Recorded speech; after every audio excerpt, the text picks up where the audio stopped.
শেরপুরের শ্রীবর্দীতে ইসলামী মহাসম্মেলন ২০২৪ অনুষ্ঠিত হয়েছে। ১৫ ডিসেম্বর রোববার উপজেলার ৭ নং ভেলুয়া ইউনিয়নের বারারচর গ্রামে ছাত্র, যুব সমাজ ও এলাকাবাসীর সহযোগিতায় এই ইসলামী মহাসম্মেলন অনুষ্ঠিত হয়।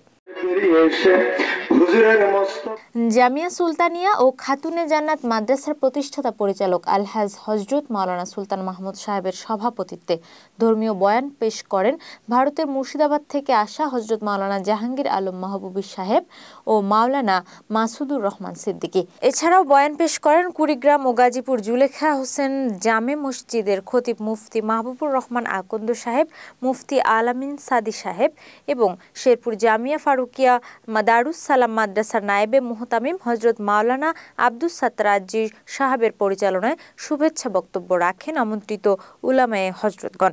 এ সময় ভেলুয়া ইউনিয়নে ১ বছর আগে হিন্দু থেকে মুসলমান হওয়া একই পরিবারের ৭ জনের জন্য ছাত্র, যুব ও এলাকাবাসীর সহযোগিতায় তাদের জীবনযাপনের জন্য একটি অটো গাড়ি দেওয়া হবে বলে জানান আয়োজকরা।